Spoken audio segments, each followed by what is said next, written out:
Halo teman-teman semua, kita kembali dalam seri filsafat seni untuk pemula. Nah, di video kali ini kita akan menjelajahi gagasan tentang dekonstruksi di dalam seni.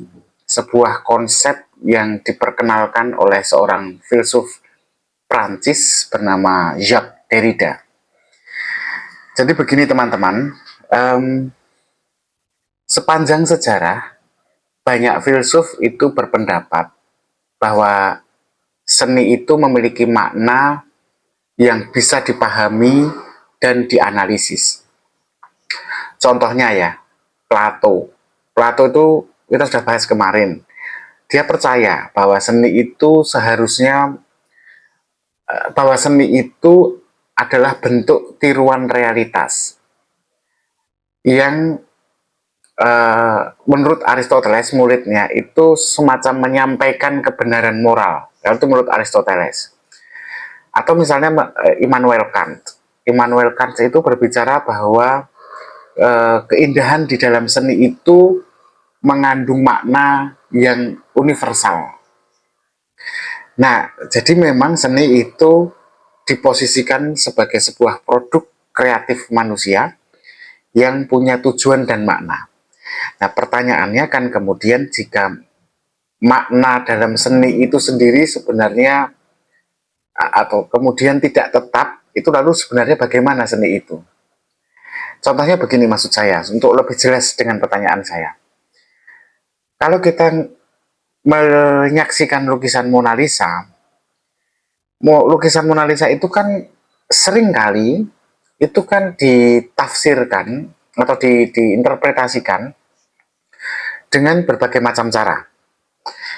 Ada yang melihatnya sebagai ekspresi kebahagiaan tapi misterius gitu ya. Tapi juga ada yang melihatnya sebagai sindiran terhadap status sosial dari, karena kalau kita lihat tampilan Mona Lisa-nya itu kan dia tahu ya kita dari status sosial bourgeois ya. Nah, artinya kan ada begitu banyak makna. Karena lukisan itu sendiri dinikmati begitu banyak orang dan makna itu kan lahir dari penafsiran subjektif.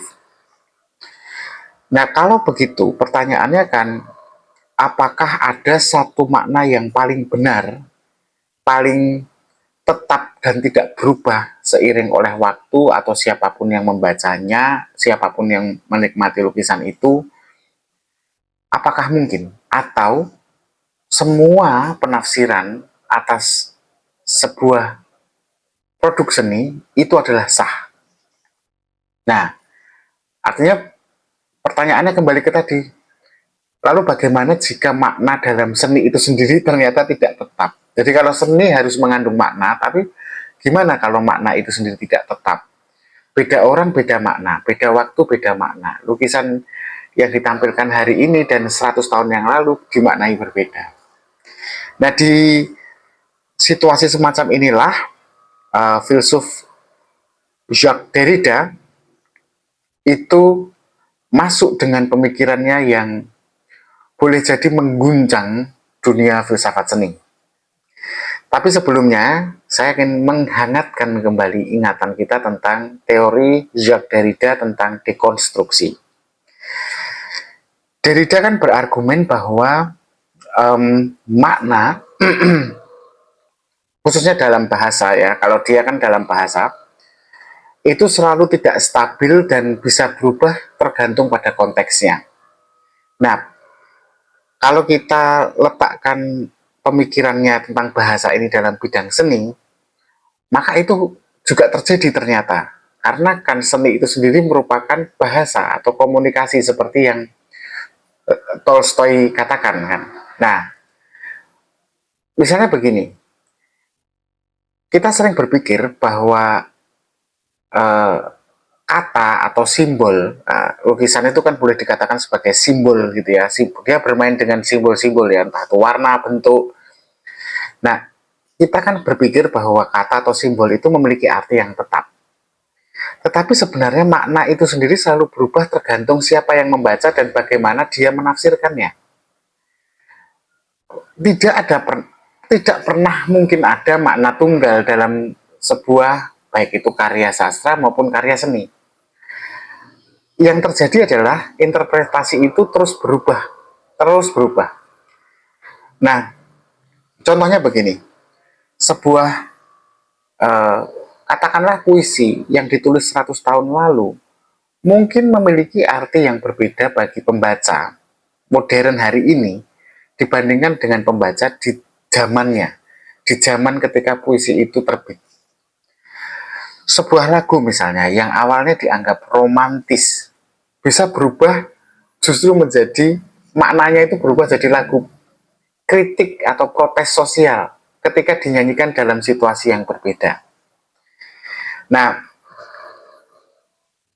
Derrida menunjukkan bahwa makna di dalam seni itu bukan sesuatu yang tetap atau statis, tetapi sesuatu yang terus bergeser.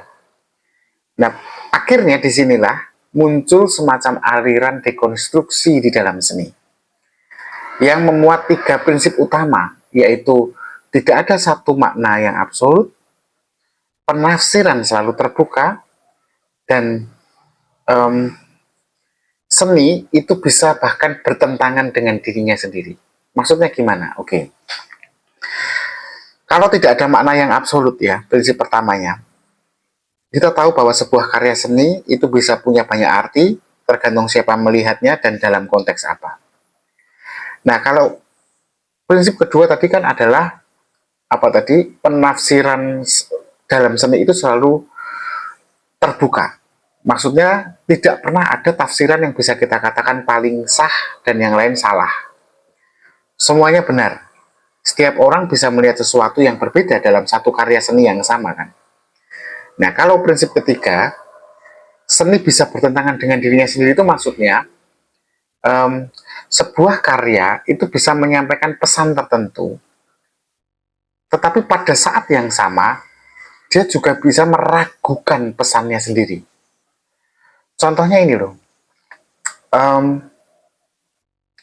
lukisan Guernica-nya karya Picasso. Ya, lukisan itu kan sebenarnya lukisan anti perang yang ditampilkan secara emosional.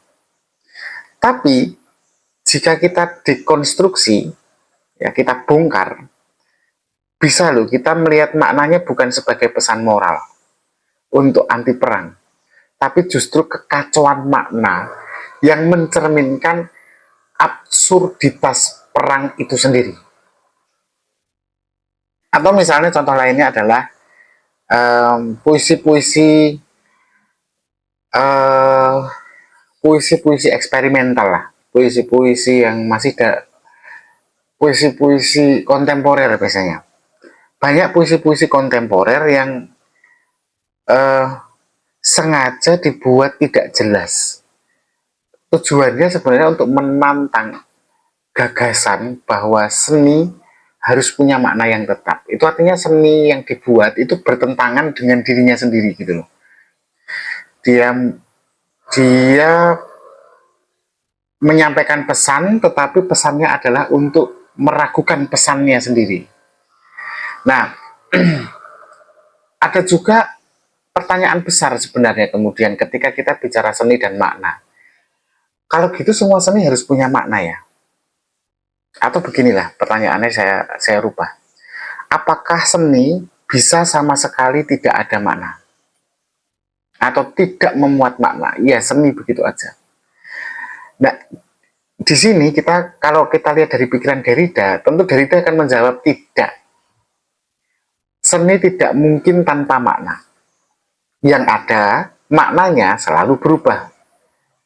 Jadi sebuah karya seni itu kenapa kok begitu? Karena setiap apapun produk seni mau diupayakan tidak ada maknanya pun, itu selalu mengundang penafsiran atau interpretasi. Dan interpretasi itu tidak pernah final, karena seiring waktu interpretasi akan berubah. Siapa yang melihat interpretasi juga akan berubah.